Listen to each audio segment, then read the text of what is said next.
Bapak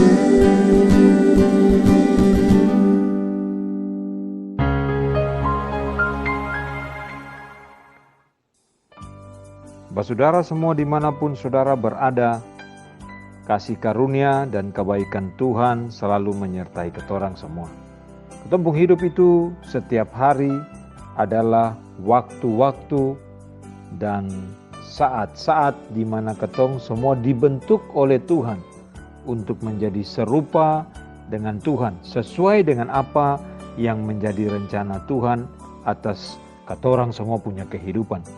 Nah, saudara, hari ini satu ayat dari kitab Roma pasal 9 ayat 20 dan 21 boleh mengingatkan ketorang tentang siapa ketorang dan untuk apa ketong ada di tengah-tengah dunia ini dengan maksud dan tujuan yang dari Tuhan.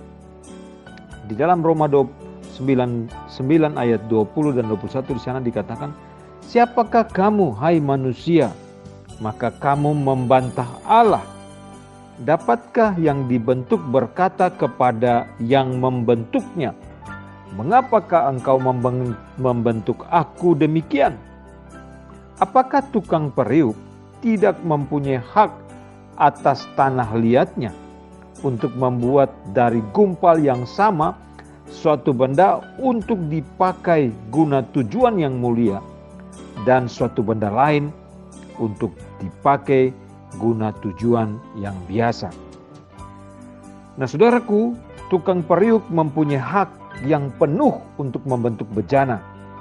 Dia membentuk bejana sedemikian rupa sehingga sesuai dengan keinginan dan tujuannya. Keinginan dan tujuan dari si tukang periuk itu. Sadarkah kita bahwa kita adalah bejana yang dimaksud dan Allah adalah tukang periuk yang sedang membentuk kita. Namun ada saatnya, bahkan mungkin seringkali, kita sebagai bejana ingin mengambil alih hak Allah yang membentuk kita. Nah, saudara dan saya, kita sebagai manusia kadang-kadang, bahkan boleh dikatakan sering, karena ego, karena merasa diri pintar, karena merasa diri hebat, karena punya kemampuan dan merasa bahwa kemampuan itu adalah karena hasil dari semua apa yang bisa dilakukannya, kita seringkali lebih suka membentuk diri kita sendiri atas kemauan diri kita sendiri. Kita membentuk diri kita sendiri tanpa mengerti kehendak Allah dan dalam hidup kita.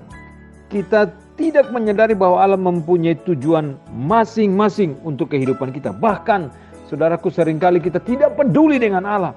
Kita tidak mau tahu dengan apa maksud Allah atas hidup kita. Dan tujuan Allah melakukan sesuatu di dalam hidup kita untuk membentuk kita menjadi maunya Allah. Kita tidak peduli, saudaraku. Kita lebih mementingkan maunya diri kita.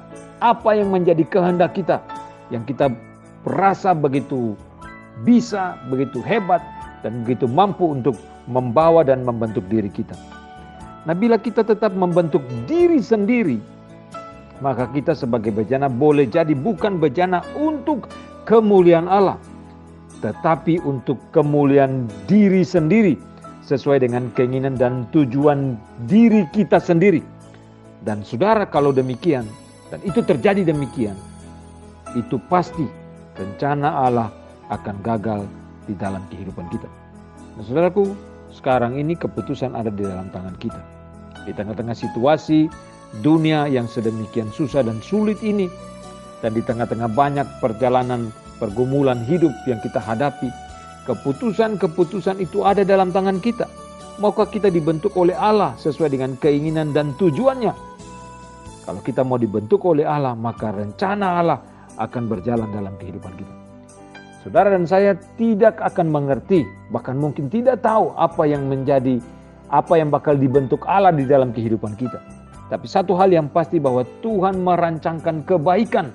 Tuhan membentuk kita untuk merancangkan kebaikan, melakukan kebaikan Tuhan, untuk memuliakan Tuhan.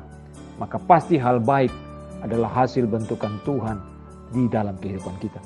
Tuhan tolong kita untuk sekali lagi Setiap hari saya akan mengatakan ini. Sekali lagi, tunduk dan taat kepada Tuhan yang membentuk kita sesuai dengan tujuan Tuhan atas hidup kita.